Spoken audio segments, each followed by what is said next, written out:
শ্রীকৃষ্ণ তিনি আবার ভগবত গীতাতে এবারে তিনি বলছেন এই অষ্টম অধ্যায়ের সপ্তম শ্লোকে তিনি বলছেন তসমাৎ, সেই জন্যে সর্বেষু কালেষু, সমস্ত সময় মাম অনুস্মরা যুদ্ধচ, আমাকে স্মরণ করতে করতে তোমরা কাজকর্ম করো। যুদ্ধচ অর্জুনকে বলছিলেন, অর্জুনের সামনে ডিউটি ছিল যুদ্ধ, তাই যুদ্ধ শব্দটা ব্যবহার করলেন। আমাকে স্মরণ করতে করতে যুদ্ধ করো। ময়্যার্পিত মনো বুদ্ধি মাম এব এষ্যসি অসংশয়, যখন তুমি আমাকেই মনটা দিচ্ছ, তোমার বুদ্ধিটা দিচ্ছ, তোমার বিচারটা দিচ্ছ, তোমার চিন্তাটা দিচ্ছ, তোমার সমস্ত সময়টা দিচ্ছ, তখন তুমি আমাকেই তো পাবে। এই ব্যাপারে আর কোনো সংশয় করো না। তো এই জন্যেই ওই সবসময় বলে যে ঠাকুর বলছেন যে দেখো, ঈশ্বর চিন্তা করতে করতে সব কাজ করো। এখন লোকেরা বলবে ঈশ্বর চিন্তা করতে করতে কাজ করা যায়? সঙ্গে সঙ্গে ভগবান শ্রীরামকৃষ্ণদেব উত্তর দিচ্ছেন, কেন? দাঁতের ব্যথা হলে তোমার দাঁতের ব্যথাটাও মনে থাকে, কাজটাও করো। একেবারেই তো চুপ করে শুয়ে থাকো না। দাঁতের যাদের ব্যথা হচ্ছে, মাঝে মাঝে ব্যথাটা হয়েই চলেছে, অথচ সব কাজই আমরা করে যাই। তো সেই রকম ভাবে যদি সবসময় ভগবানের চিন্তাটা করতে করতে কাজগুলো করতে থাকি, তখন ওই জিনিসটা আস্তে আস্তে আস্তে করে মনটা শুদ্ধ হতে থাকে। ওই জন্যেই ওই তন্ত্র এবং এই যে আমাদের বৈষ্ণবরা দীক্ষার কথা বলে থাকেন। মন্ত্র দীক্ষা এই ভগবানের নাম সমানে স্মরণ করে যাওয়া, আর তো অন্য কোনো কারণ নেই। এখন সেইটাকেই ওই নানান রকমের যে কোনো জিনিসেই লোকেরা একটুখানি বাড়িয়ে নেয়। তো যেমন এমনি একটা খাবারটা দিলেই হতো, এমন প্যাকেজিং করে দেবে, দামও বেড়ে যায়, আর কিন্তু ওই প্যাকেজিং একটা ব্যাপার থাকে, সুন্দর করে সাজিয়ে গুজিয়ে দেখতে শুনতে একটা অ্যাডভার্টাইজমেন্ট করে দেয়। মন্ত্রটা দেওয়াটা হচ্ছে কি না, শুধু একটা ভগবানের নাম করতে দেওয়া, আর কিছু নেই। যাকে দিলাম সে এবার নিজের মতো করবে। কিন্তু সেটাকে এমন ভাবে কিছু লোক করেছে যারা ওই গুরু হন, তারা ওইটাকে না এই করতে হবে, সেই করতে হবে, অমুক দিনে এটা খাওয়া চলবে না, তারপরে এটা ধরা চলবে না, ওইটা বেড়ানো চলবে না, নানান রকম করে একটা করে দেন। ফলে ওইটার সঙ্গে কোনো সম্পর্ক নেই। কিন্তু মানে কে কি খাবে, কে কি করবে, কে কাপড় জামা পরবে, ওইটা বলার কোনো প্রয়োজন নেই। রামকৃষ্ণ মিশনে হচ্ছে যে তুমি রোজ সকালবেলায় সন্ধ্যেবেলা একটু ঠাকুরের নাম করতে পারবে, তখন একটা ফর্মে লিখিয়ে নেয়, বলে হ্যাঁ আছে, ব্যাস চল, আর কোনো অসুবিধা নেই। তা আমি কি খাবো না খাবো সেটা কখনো রামকৃষ্ণ মিশন থেকে কিছু বলে না। ওই যে মন্ত্রটা নিচ্ছ, কেন বলে না? তার আসল কারণ হচ্ছে যে সব সময় মাম অনুস্মর যুদ্ধচ, ওইটি আসল কথা। ভগবানকে স্মরণ করতে করতে যুদ্ধ করতে হয়। ঠাকুর বলছেন এদিক ওদিকে ঠাকুরের ভগবানের ছবি লাগিয়ে রাখতে হয়, দেব দেবীর ছবি লাগিয়ে রাখতে হয় বাড়ির বিভিন্ন জায়গায়। ঘুরতে ফিরতে চোখে পড়লো, পড়ার সঙ্গে সঙ্গে ফ্র্যাকশন অফ এ সেকেন্ড ওই ভগবানের নামটা তো হলো, ভগবানের চিন্তাটা তো হলো, ওইটাতেই মন শুদ্ধ হতে থাকে। অসাধারণ জিনিস এটা, অসাধারণ জিনিস। এত কিছু কষ্টের ব্যাপার নেই। গিয়ে একেবারে যে তপস্যা করতে হবে না খেয়ে না দিয়ে, যারা করতে পারে বড় ফাস্টার, না পারলে শুধু এইটুকু করলেই হবে। তো ওইটাই উনি বলছেন। তারপরেতেই উনি ওকে যুধিষ্ঠিরকে ওটা বলা টলার পর, যখন যুধিষ্ঠির ওকে একের পর এক প্রশ্ন করছেন, তো উনি বলছেন যে দেখো, তুমি ভগবানের স্মরণ করে করে কাজটা করলে তোমার আর কোনো অসুবিধা নেই। তখন বিবিধান ধর্মান আপৃচ্ছৎ, ধর্মান মানে কর্তব্য। যুধিষ্ঠির এখন বললেন যে তোমরা তো কেউ থাকছো না, আমি রাজা হলাম, এই বিশাল রাজত্ব, কত রকমের সমস্যা, আমি এখন কি করব সেটা তো বলে দাও, কি আমার কর্তব্যটা হবে। তো তখন এই যে ঋষিরা খুব উদ্গ্রীব হয়ে সব শুনছে, সুত তখন ভীষ্ম কাহিনী বলতে বলতে গিয়ে বলছেন যে যুধিষ্ঠির, আমি পুরো শ্লোকটা বলছি না, ওটা হচ্ছে 25 নম্বর শ্লোকে রয়েছে, নবম অধ্যায়ে, বিবিধান ধর্মান অপৃচ্ছৎ, বিবিধান মানে বিভিন্ন, ধর্মান কর্তব্য কর্ম অপৃচ্ছৎ, তিনি জিজ্ঞাসা করলেন। তো যখন জিজ্ঞাসা করলেন, এরপরেতে অসাধারণভাবে ভীষ্ম উত্তর দিচ্ছেন। এই উত্তরটার মধ্যেই আমাদের সমাজের নানান রকমের সমস্যার ওই যে প্রশ্নগুলো ওঠে তার উত্তরটাও রয়েছে। এখানে আমরা দেখব যে প্রথম যে স্কন্ধ নবম অধ্যায় 26 নম্বর শ্লোকেই তখন দেবব্রত ভীষ্ম বলছেন, পুরুষ স্বভাব বিহিতাম যথা বর্ণম যথা শ্রমম বৈরাগ্য রাগ উপাধিভ্যাম আমনাত উভয় লক্ষণম। তিনি প্রথমেই বলছেন যে পুরুষ স্বভাব বিহিতান, অত্যন্ত গুরুত্বপূর্ণ এই শব্দটা। আমাদের সমাজে আমরা সব সময় মনে করি আমাদের জোর করে নামিয়ে রেখে দিয়েছে, আমাদের চাকরি দিচ্ছেন, আমাদের নানান রকমের কথা বলা হয় যে ওরা সব উন্নত জাতি, উন্নত বর্ণের, আমরা নিম্ন বর্ণের, হিন্দু ধর্মের এটাই সব থেকে, এই দেখো এদের এখানে কোনো কিছু নেই। কিন্তু একটা জাতি তৈরি করতে হলে কতগুলো ক্যাটাগরি তৈরি করতে হয়, তা না হলে কখনো হয় না। সেই জন্য কত বছর আগে যুধিষ্ঠির জিজ্ঞেস করছেন আর ভীষ্ম উত্তর দিচ্ছেন, তার অনেক আগে থেকে এই ব্যবস্থাটা রয়েছে। এখন কৃষ্ণ হচ্ছেন থার্ড। প্রথম যখন সত্যযুগ ছিল সবাই ব্রাহ্মণ ছিল। কেন? সবাই চিন্তা ভাবনার মধ্যে থাকতেন, বিচার করতেন, নানা রকম রিসার্চ করতেন। তখন একটা মানব সমাজে নানান রকমের সমস্যা আসছে আর সমস্যা সমাধানের কাজ চলছে।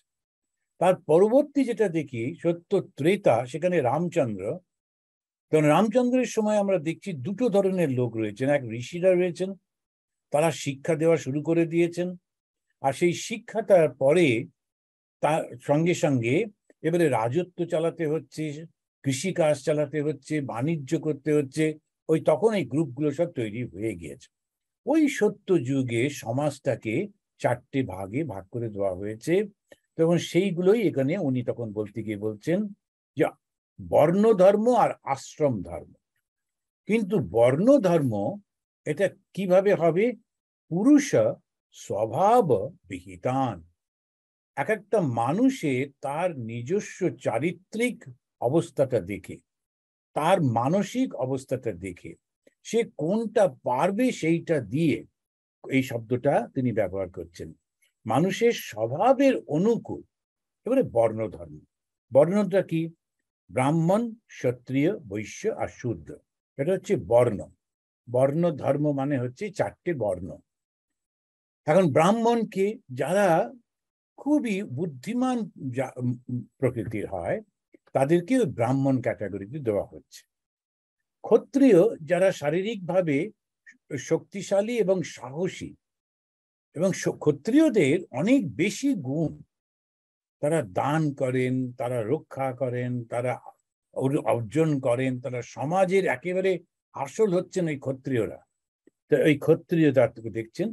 তারপরে বৈশ্য, পুরো জিনিসটাকে যদি একটা আনা হলো, কোনো জিনিস উৎপাদিত হলো কিছু, তো সেইগুলো সবার কাছে নিয়ে যাবে কে? এক ধরনের মানসিকতা, সেটা হচ্ছে বৈশ্য। তারপরে শূদ্র। তো স্বামীজি বলছেন একটা সময় ছিল যখন ব্রাহ্মণরা রাজত্ব করত সত্য যুগে, তারপরেতেই এসে গেল ক্ষত্রিয় যুগ, সেই ক্ষত্রিয়রা রাজত্ব করছিল। এখন যে যুগটা চলছে এটা হচ্ছে বৈশ্যদের যুগ। এই বৈশ্য যুগে সব সময় দেখা যায় যারা শাসক হচ্ছেন তারা নিজের প্রফিটটা দেখারই বেশি চেষ্টা করে, ক্ষত্রিয় মানসিকতাটা নেই এখানে। যারা ব্যবসা বাণিজ্য করে তারা নিজের আগে দেখে নেয়, তারপরে অন্যটা। আপনারা তো জানেন যখন ব্যবসাতে টাকা দেওয়া হয়, যে প্রফিটটা হয় তা 50% চলে যায় আবার ইউজের জন্য। তো সেই জন্য 50 ভাগ যতটা প্রফিট হলো তার 50% জমিয়ে রাখা হয় আবার নতুন করে ব্যবসা করবার জন্য। বৈশ্যদের ওটাই স্বভাব। এর পরবর্তীকালে আসবে শূদ্র যুগ। সেই স্বামীজি বলছেন এক একটা যুগে এক একটা চলতে থাকে। তো এই যে স্বভাব অনুযায়ী করতে হবে। তারপরে বললেন আশ্রম ধর্ম। তা ওই ব্রহ্মচর্য, গার্হস্থ, বানপ্রস্থ আর সন্ন্যাস। এই অবস্থায় মানুষ কি সব রকম কি করে ব্যবহার করবে, তা করবে না কেন? এই তখন ভীষ্ম বলছেন আমনাথ, শাস্ত্র উদ্ধৃতি দিয়ে বলছেন। এখন যখনই এইটা বলা হয় যে ও অন্য কিছু পারে না, তাহলে আচ্ছা সব দেখাশুনো করুক, শ্রমিকের কাজটা করুক, তখনই মনে হয় ওর নিচে পড়ে গেল। কিন্তু ওকে শিক্ষা দিয়েও এখন আজকালকার ইমোশনাল এতে করতে চায়, সবার জন্য সবকিছু করতে গিয়ে তো দেখা যাচ্ছে যার মধ্যে ডাক্তারি পড়বার গুণই নেই, জোর করে তাকে ডাক্তার বানিয়ে দেওয়া হচ্ছে, অ্যাডমিনিস্ট্রেটর বানিয়ে দেওয়া হচ্ছে। আর ফলটা হচ্ছে ডিভাস্টেটিং। ও নিজে সারা জীবন সুখী হতে পারছে না, কারণ ও তো ওইটা ওর ক্যাপাসিটির বাইরে। এখন একজনকে বলা হলো, বাহ তোর দাড়িটা তো বেশ অনেকটা বড় হয়েছে, সাদা সাদা, চুলগুলো বড়, মা রবীন্দ্রনাথ কবিতা লেখো। আচ্ছা বলো দেখি, দাড়ি বড় হলেই সে কবিতা লিখতে পারবে? এটা কি করে সম্ভব? না, ওর ঘাড়েতে একেবারে লাঠি রেখে না, কবিতা লিখতেই হবে, এত বড় দাড়ি যখন, বেশ রবীন্দ্রনাথ রবীন্দ্রনাথ মতো দেখাচ্ছে, করো লেখো। আচ্ছা পারবে? তখন সেও কান্নাকাটি করবে, আর যে কবিতা লিখবে সে ভয়ঙ্কর কবিতা হবে, যারা পড়বে তাদেরও প্রাণ যাবে, সেটা সমস্ত জিনিসটা একদম নষ্ট হচ্ছে।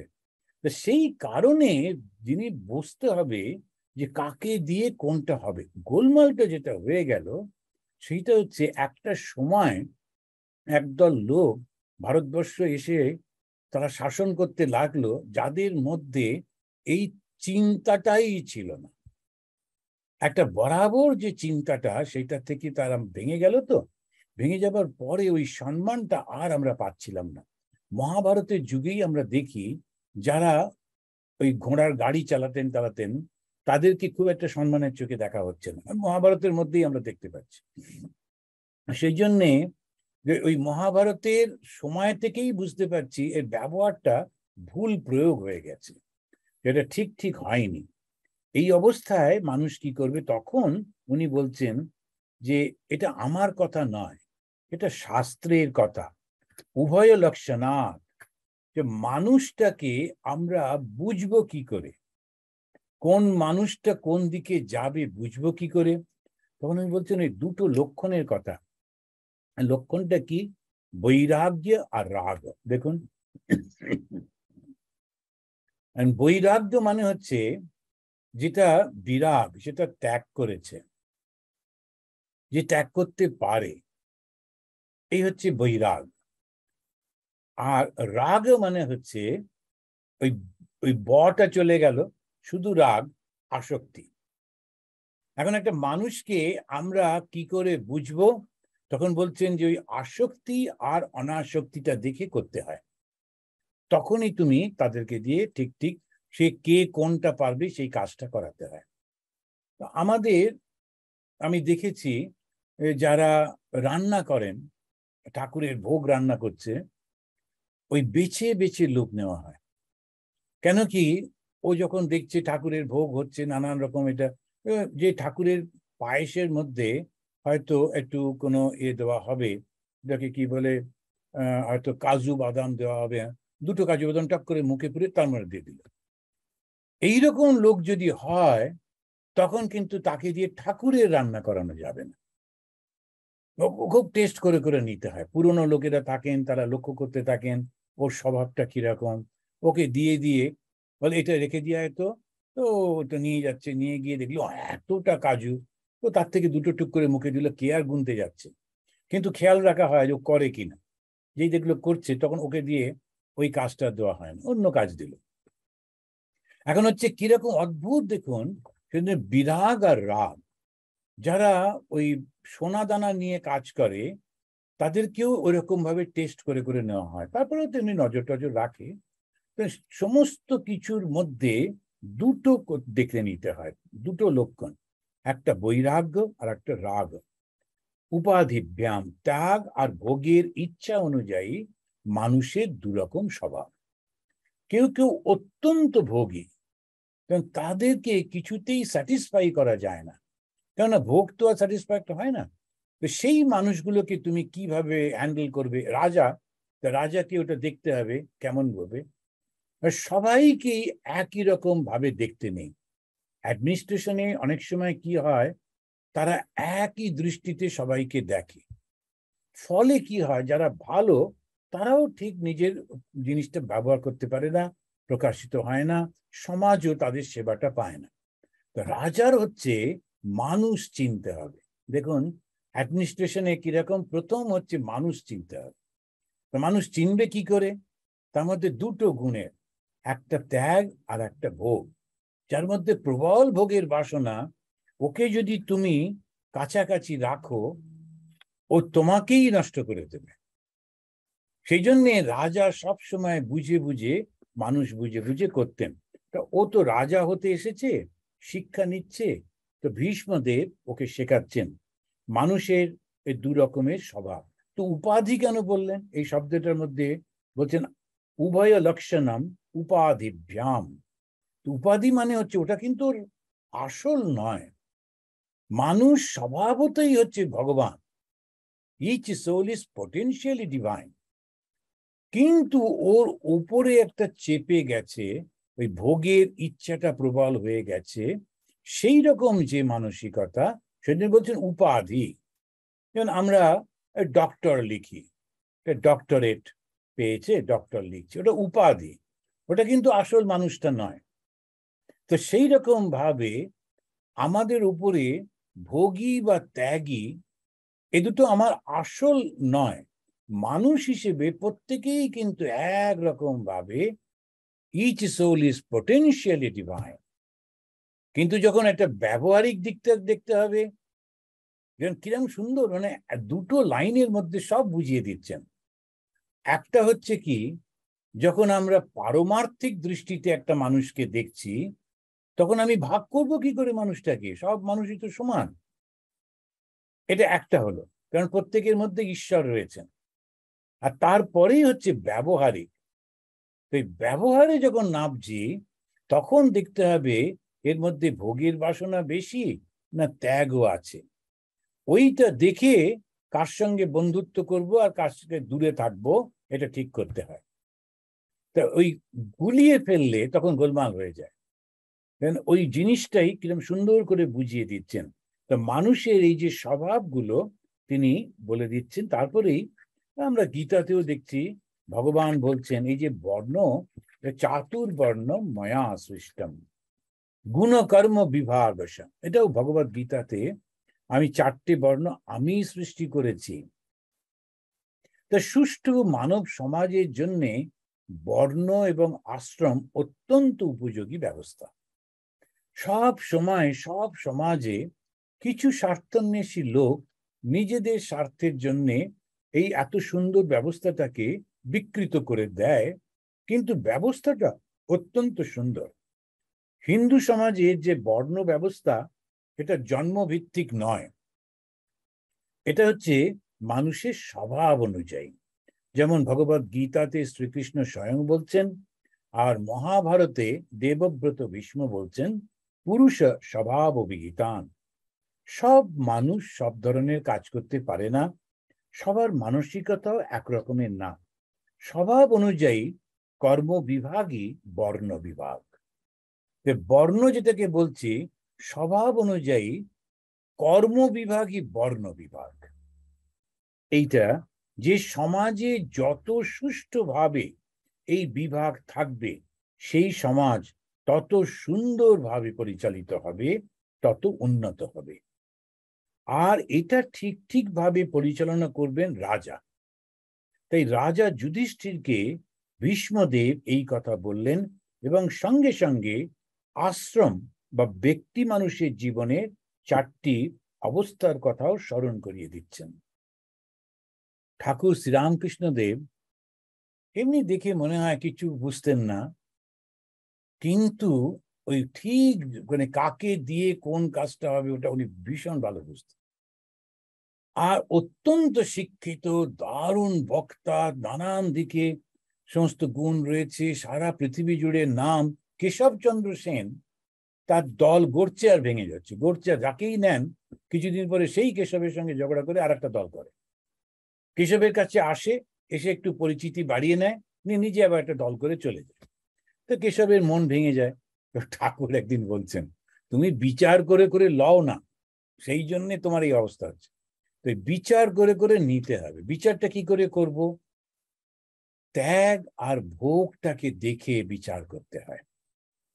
যখন আমাদের সমাজে যখন শিব পুজো করে, তো মেয়েরা, যারা অবিবাহিত মেয়েরা, তারা শিবকে পতি হিসেবে চায়। আচ্ছা, শিবের ঘর নেই, বাড়ি নেই, আবার একটু গাঁজা টাজাও খায়, ওকে পতি হিসেবে নেবার কি দরকার?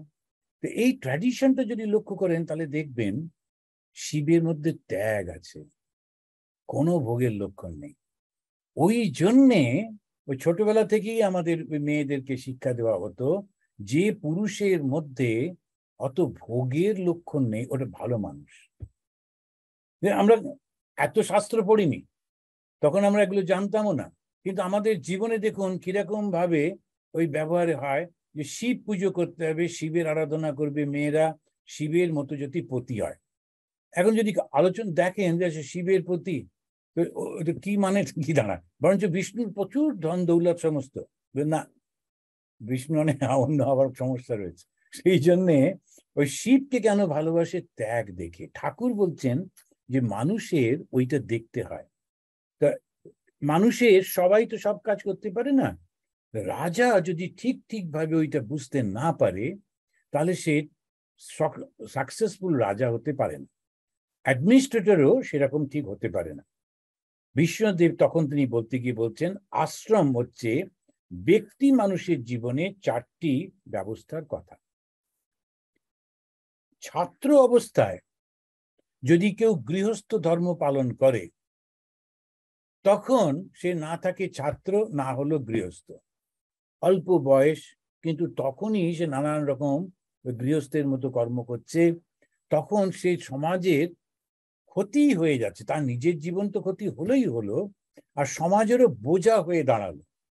এই বদমাইশগুলোর জন্য আবার জেলখানা করতে হবে, জেলখানা দেখাশোনা করতে পুলিশ রাখতে হবে, পুলিশ রাখতে, এখন কত রকমের উৎপাত হয়ে দাঁড়ায়। কেননা ওই প্রথম জায়গাটাতে গোলমাল হয়ে গেছে। ঠিক সময়ে যদি ওকে ধরা হতো তাহলে ঠিক মতো হয়ে যেতে পারত।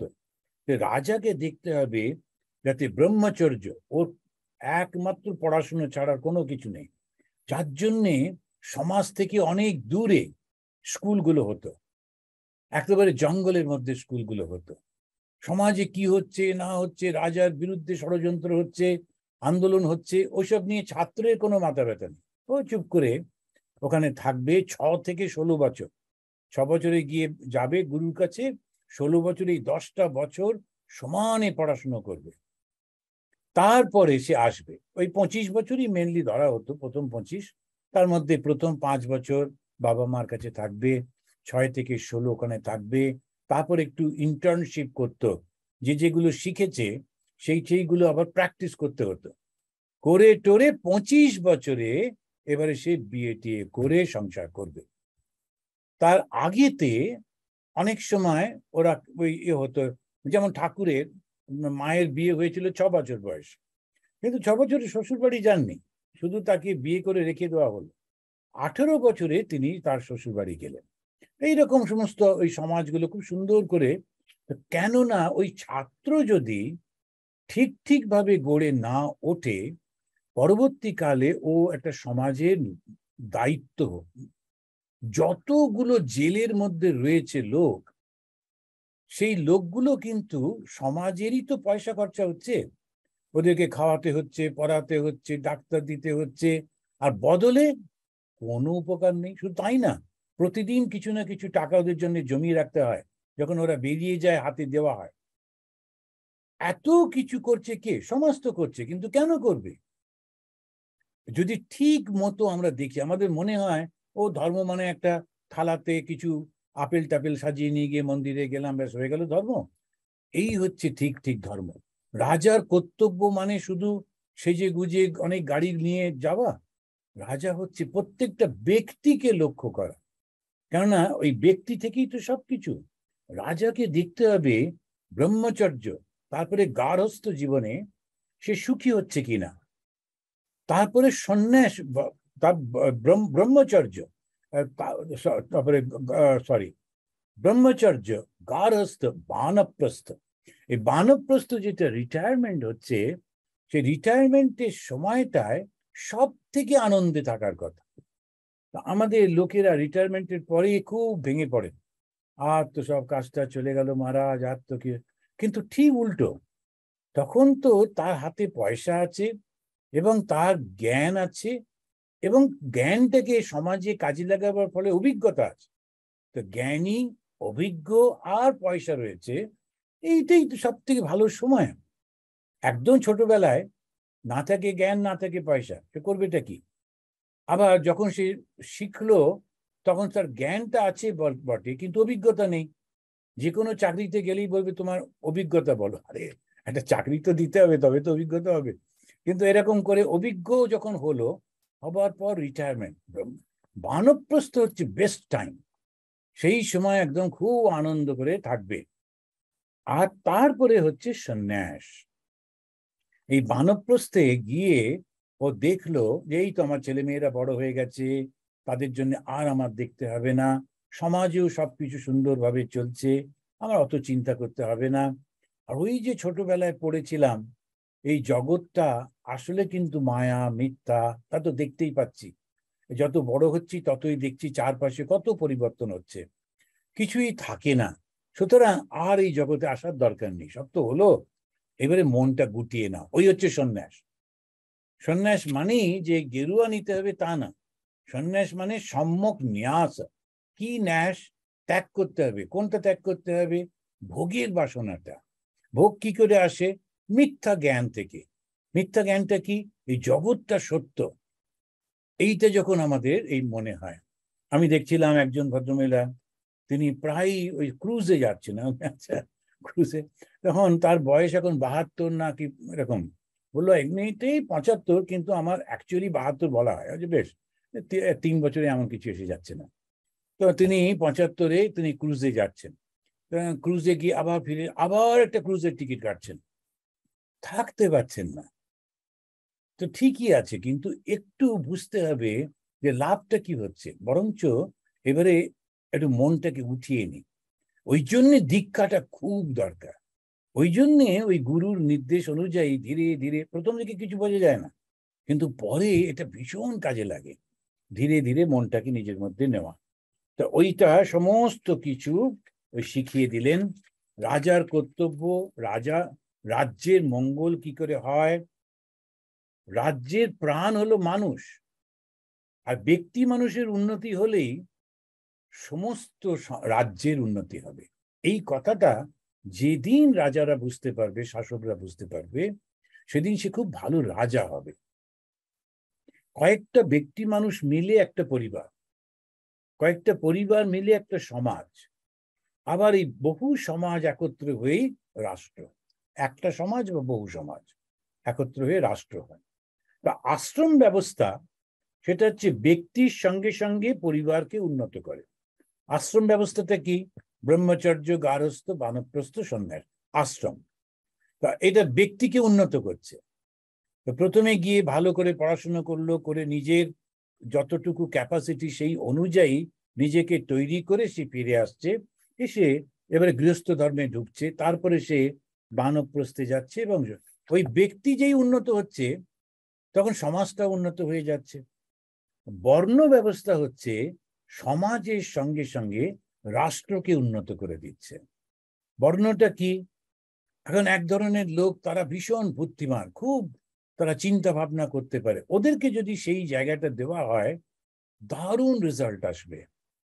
আপনি দেখুন আমাদের দেশ থেকে, ভারতবর্ষ থেকে যারা এদেশে এসেছেন, এসে এখানে ইলেকট্রনিক্স ব্যবস্থাটাকে বা সমস্তটাকে এত উন্নত করে দিয়েছেন। কেন? ঠিক আছে, মানুষের সমাজের জন্য করলো, কিন্তু আমাদের দেশটা পারলো না কেন? ওকে ব্যবস্থাটা দিতে পারলো না, ওকে ল্যাবরেটরি দিল না, ওকে কাজের সুযোগ দিল না, স্বাধীনতা দিল না। সুতরাং এই খুব, এই যে ব্রেন ড্রেন সবসময় বলা হয়, যে খুব এত সুন্দর সিস্টেমটাকে ওরা কাজে লাগাতে পারলো না। কেন পারলো না? রাজাটাই একেবারে ডোয়ার্ফ। রাজা দেখছে আমার থেকেও নিচে যারা থাকবে তাদেরকে আশেপাশে রাখা ভালো, কারণ আমার থেকে অত্যন্ত বুদ্ধিমান, আমার থেকে শিক্ষিত সব, তখন সবসময় আমাকে ইনফিরিয়রিটি কমপ্লেক্সে ভুগতে হবে।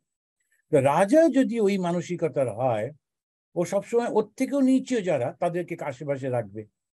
সেইগুলো কি ওই করে করে করে সমাজটা, চতুর্দিকে তাকিয়ে দেখুন, যেখানেই অনুন্নত অবস্থা, সে তার কারণ হচ্ছে ওই রাজা। কারণ তার মনে হচ্ছে আমার আশেপাশের লোকগুলোর এত শিক্ষিত হবার দরকার নেই, কোনো প্রয়োজন নেই, ওইটা গোলমাল হয়ে যাচ্ছে। ওই জন্যে এত সুন্দর করে যুধিষ্ঠিরকে ওই রকম তীরের ওপর শুয়ে আছেন, ওই কষ্টের মধ্যে, আর ওই যুদ্ধক্ষেত্র তিনি সমস্ত বলে যাচ্ছেন যে সমাজে যারা ব্রাহ্মণ তারা শুধু পুজো আর্চা করে তা কিন্তু না, রিসার্চও করে। সমস্ত যারা ডাক্তার, ইঞ্জিনিয়ার, রিসার্চার্স, প্রফেসর্স, এই যারা বুদ্ধিটাকে কাজে লাগাচ্ছেন, বুদ্ধিটা যারা ব্যবহার করছেন, তারাই হচ্ছে ব্রাহ্মণ। ওই জন্যে আবার আমাদের তো সবসময় একটা স্তোত্র দিয়ে বলে, তখন বললেন ব্রাহ্মণের জন্ম থেকে হলো, বলো মাথা থেকে। তো এই যে একটা বিষ্ণুর কল্পনা করা হলো, করে বললো ব্রাহ্মণ কোথা থেকে জন্মেছেন, মাথা থেকে। আর শূদ্র কোথা থেকে, পাদভ্যাম শূদ্র অজায়ত। ব্যাস, এবার ঝগড়া লেগে গেল যে পা থেকে শূদ্র, কেন আমরা পায়ে থেকে জন্মাবো, আমরাও মাথা থেকে। আরে দাঁড়াও, পায়ের উপরে সব দাঁড়িয়ে আছে, বিষ্ণু দাঁড়িয়ে আছে কার উপর, বিষ্ণু দাঁড়িয়ে আছে পায়ের উপর। আর প্রণাম করি কোথায়, পাতেই প্রণাম করি, মাথাতে তো আর করছি না। আর তোমাকে যদি ডাক্তারের জায়গায় বসিয়ে দেওয়া হয়, সাদা অ্যাপ্রন পরিয়ে দেওয়া হয়, গলায় একটা স্টেটো দেওয়া হয়, তা তুমি করবেটা কি? ওটা করলেই হলো? হ্যাঁ, এটা করতে পারো যে জনসংখ্যা বেড়ে গেছে, কমাতে হবে, আমাকে ডাক্তার বানিয়ে দিন, ওটা ঠিক আছে, মানে আমি গিয়ে যত পারবো লোক মারবো। কিন্তু আমি সত্যি সত্যি আমি দেখেছি যে বেশ কিছু আমার আমার এত সমাজে এত জায়গায় মিশি তো, আমাদের এই যে সমস্ত ওই যে কোটা সিস্টেম হয়েছে, ওই যদি নিচু ঘরে জন্মেছে অমুক, ওই যে কোটাতে গিয়ে ডাক্তার হয়েছে, এবারে ওর কাছে ওর বাড়ির লোকেরাও দেখেন। আপনারা শুনলে অবাক হবেন। সেই, আমি জায়গাটার নাম বলছি না, লোকগুলো বলছি না, কেননা অসুবিধে আছে। ওই ডাক্তার, ওর বাবা ইনফ্লুয়েন্সিয়াল, তো পেছনে একটা চেম্বার করে ওই ছেলে বসে ডাক্তার, কিন্তু সামনে সত্যিকারের একজন ডাক্তারকে বসিয়ে রাখে। সে বেচারি তাকে ভয় টয় দেখিয়ে বসিয়ে রেখে দিয়েছে, কিন্তু ওর তো ঠিক ঠিক ডাক্তার। রুগী এলে ওই দেখে, কিন্তু যে পয়সাটা হয় তার 75 ভাগ ওই ছেলেটা নেয় পেছনে বসে বসে, তারপরে একদম গাড়ি টাড়ি করে ঘুরতে থাকে, আর 25 ভাগ একে, 100 টাকায় 25 টাকা এ পাবে, 75 টাকা ও পাবে। আমাদের সমাজে আমি চোখের সামনে দেখেছি। এখন তাহলে দাঁড়ালো কি, সমাজটা নষ্ট হয়ে যায় কেন? রাজার ভুলে। রাজা কি করলো, ইমোশনালি কাজ করলো। সেই জন্যই যে বর্ণ ব্যবস্থার কথা বলছেন, যে ব্রাহ্মণ মানে তুমি কি এটা পারবে, এখানে কোনো রকম ওই তোমার জন্য সিট বুক করা থাকবে না, তোমাকে বুদ্ধি দিয়ে প্রমাণ করে আসতে হবে। ক্ষত্রিয়, এখন তার সাহস নেই, সে বেচারিকে জোর করে লেফট রাইট শিখিয়ে যদি পাঠিয়ে দেওয়া হয়, ও হয়তো মারা যেতে পারে, কিন্তু যুদ্ধ করতে পারবে না, কারণ ওর মধ্যে ওই ক্ষত্রিয় ভাবটা নেই। যে বৈশ্য, ব্যবসা সবার দ্বারা হয় না, বেশিরভাগই ব্যবসা করতে গিয়ে পারে না। আর শূদ্র, এই শূদ্রটাই গোলমাল হচ্ছে আমাদের। তার কারণ এই তিনটে ঠিক আছে, কিন্তু শূদ্রতে গোলমাল হয়েছে কি, এক ধরনের লোক তারা বললো আমরা সবাই সমান, আমাদেরই রাজার রাজত্ব, এটা গান টান করলো। কিন্তু এই সবাই সমান হচ্ছে অন্তরের দিক থেকে, আমাদের ভেতরে দেবতা সবাই সমান, কর্মের দিক থেকে কিন্তু নয়।